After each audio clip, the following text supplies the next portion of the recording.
Hello everyone, আমি প্রিয়াশা। আমার channel প্রিয়াশাস ক্রিয়েটিভিটিতে সবাইকে welcome to my another new mini blog. সবাইকে গুড মর্নিং জানিয়ে আমি আমার ব্লগটা স্টার্ট করছি। আর যারা যারা আমার চ্যানেলে নতুন আছো তারা একটা করে সাবস্ক্রাইব করে দিও, আমার বন্ধু হয়ে থাকতে আর আমার পাশে থাকতে, আর আমার ভিডিওগুলো চটজলদি দেখে নিতে। তো চলো, আমি ঘুম থেকে উঠে পড়ে একদম ব্রাশ ট্রাশ করে একদম একটু এক গ্লাস ছাতু গুলে নিয়েছিলাম, যেহেতু আমি সকালবেলা তেমন একটা কিছু খাই না, তো লাইট খুব খাবারের মধ্যে আমি ছাতুটাই বেশি প্রেফার করি আমার জন্যে। আমার হেলথটাও ভালো থাকে, মানে বেশ ভালো হেলদি একটা খাবার। তো তারপরে আমি একটুখানি পড়াশোনা করে নিয়েছিলাম, আমার সামনেই সেমিস্টার আছে, 6th সেমিস্টার, ওই জন্যে।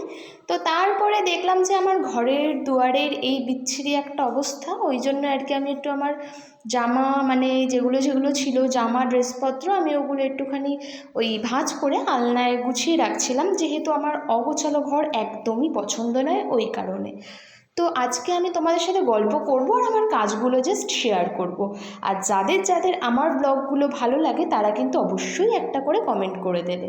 তো যেহেতু আমরা দুজন, আমার ফ্যামিলিতে আর কেউ নেই, আমি আর আমার হাজব্যান্ড, ওই জন্যে আমাদের জন্য দুটো ডিম। আর ভেবেছিলাম পটলগুলো জাস্ট মানে একদম শুকিয়ে শুকিয়ে যাচ্ছিলো, ওই জন্য আমি ভাবলাম যে আলুর সাথে পটলগুলো দিয়ে ডিমের ঝোলটা করি। যাই হোক, এবার বেশি খাওয়া দাওয়ার প্যাকনাটা হয় না, যেহেতু দুজন, ওই জন্য যাই রান্না করি তাই খাওয়া দাওয়া হয়ে যায় অ্যাকচুয়ালি। এটা বেশ ভালো একদিক থেকে। আর ওকে, আমি তোমাদের দাদাভাইকে এক তরকারি দিয়ে দিলেই ও খুশি হয়ে যায়, ও এক তরকারি দিয়েই খেয়ে নেয়। খুব বেশি একটা মানে আমার কাছে বলে না যে দুটো তিনটে চারটে রকমের পদ লাগবে, ওই জন্যে এটা বেশ ভালো এক তরফ থেকে। তো যাই হোক, আমি এখানটায় আলু পটলের ঝোল একদম ডিম দিয়ে রান্না করা কমপ্লিট করে ফেলেছি। আর এদিকে ঘরটা একটু জাস্ট মুছতে হবে, মানে ঘর তো সবাই মোছে, আমি নিজেকে একটু ঘরও মুছে নিলাম। আমি বললাম প্রথমে আমার অগোছালো একদম পছন্দ না, ওই জন্যে।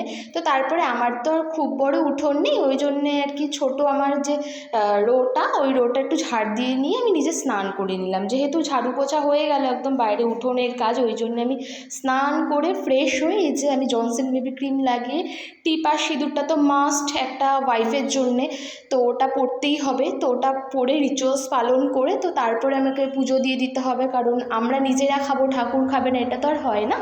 তো যাই হোক, ঠাকুরকেও খাবার দিয়ে দিলাম। এদিকে আমি হনুমান চালিসাটা একটু পড়ে নিলাম, তো তারপরে একটু নিজেকে দিয়ে ক্যাথ মারলাম। তো আমি আর তোমাদের দাদাভাই খেতে বসে পড়েছিলাম অলরেডি। তো দুজনে খাওয়া দাওয়া করে ফেলেছিলাম। তোমরা জানিও আমার ব্লগটা কেমন লাগলো।